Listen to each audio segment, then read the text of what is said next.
Hey guys, it's Kylie. Welcome back to my channel. Today we're going to be doing another foundation review. All the foundations I have reviewed so far on my channel are very high end, so I wanted to do a drugstore one. So this is the L'Oreal Paris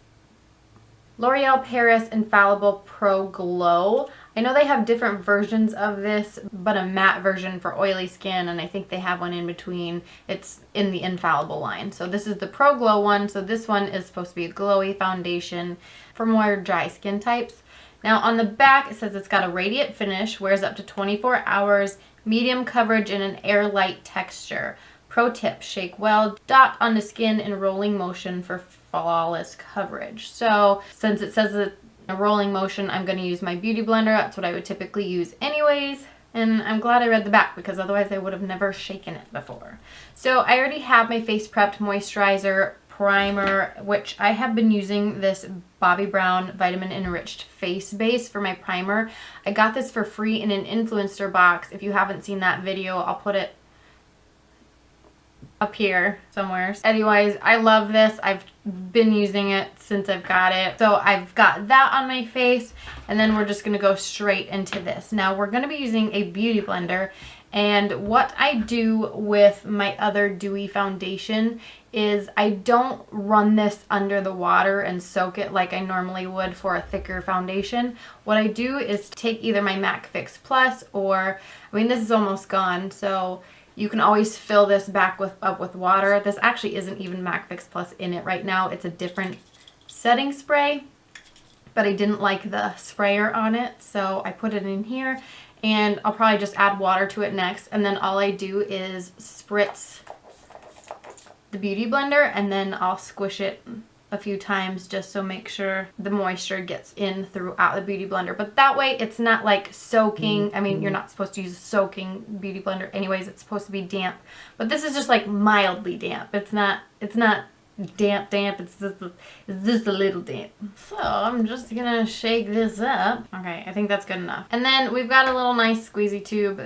The packaging is nothing crazy. It's the plasticky type, so I like that because it's easy to travel with. You don't have to worry about a glass bottle or anything. Hopefully the color match is alright. I mean, I got it at Walmart, so you can't try it on.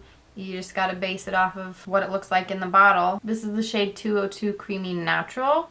I think this is the second from the bottom light shade. Also, this retails for anywhere from $8 to $10. I can't remember what I paid for it, but I looked online, and at Target it was like $8 and some change, but at Walmart it was like $10. Also, if you buy it at Ulta, you can often get sales there. They have like the buy one get one 50% off and stuff. They have sales all the time. This shade isn't too far off, but I probably could have benefited from going to the lightest shade. So far it's blending out super easy and it's looking good. Okay, so far I like how it's looking on my skin. It says it's medium coverage, which I definitely agree with. So we are going to try to build this up just because I've got some issues going on right now with my face. So we're going to try to cover those issues up a little bit more.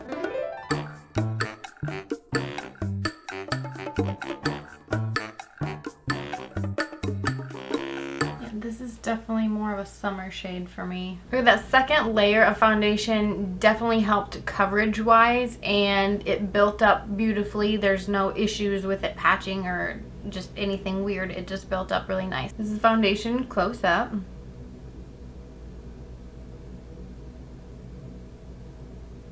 Normally my issues when I wear foundations is this area here and then the nose. I have such bad dry patches.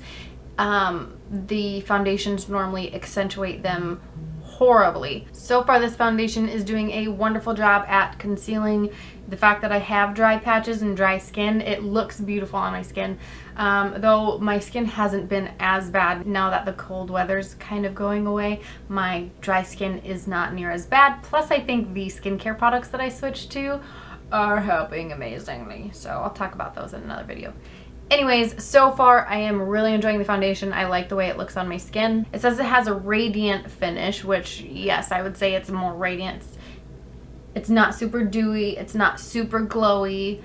but it's definitely radiant. It looks good. Now that we've seen it on the skin just like this, I'm going to go finish the rest of my face makeup, and then we will be back to discuss anything with that. I'm back. I've got my concealer, setting powder, contour, highlight, all the face makeup pretty much on and done. So far, I am really liking this foundation, especially with the price point that it's at. Another one of my issues, other than like the dry patches, is my smile lines. Most of my foundations tend to sink in there and really make those smile lines more pronounced.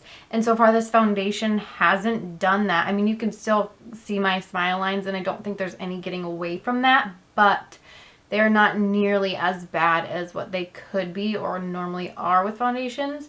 I haven't had any issues with blending the contour or anything else on. I think it worked really well. So far it's a 2 thumbs up, but we will see throughout the day if I still like it. So it is 11:05 now, so I will be back every couple of hours up until the end of the night when I'm ready to wash my face to give you my final thoughts on this foundation.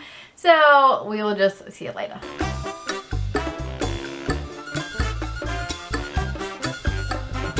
Alright, it is 7 o'clock, and I know it's only been about 8 hours, but I am going to be wiping my makeup off soon, so I wanted to do my final check-in. So far, there has been really no change in the foundation. I think it looks really good so far. The only problem I had was it wiping off just because I was laying down. No issues with my dry patches. The smile lines, I mean, yeah, they're kind of bad. The smile lines are getting a little bit bad, but they're not as bad as a lot of my other foundations get. So yeah.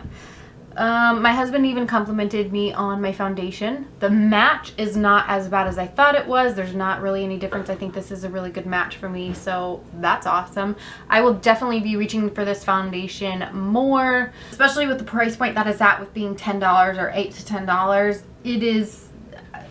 It's awesome. And it says it's a 24-hour foundation. Now, I'm not going to wear it for that long, obviously, but with there being not very many changes already as it is, I think it could last a long time. So if you have to work a long shift or you just need a foundation that's going to last a long time, this is definitely one to reach for. Anyways, overall, I am giving this a 2 thumbs up. Definitely stash it and nut trash it. Keeping it in my drawer. Definitely going to reach for it more often. So anyways, thank you so much for watching. If you have any questions, please leave them in the comments below. Let me know if you've ever tried this before. One of the next videos I'm going to be doing is a battle of the favorites. And this foundation resembles my Too Faced Do You foundation very much. So I am going to put those side by side, see which one is better, if they have much difference, and all that good stuff. So stay tuned for that and anything else. Please be sure to subscribe to my channel, and we'll see you in the next one. Bye.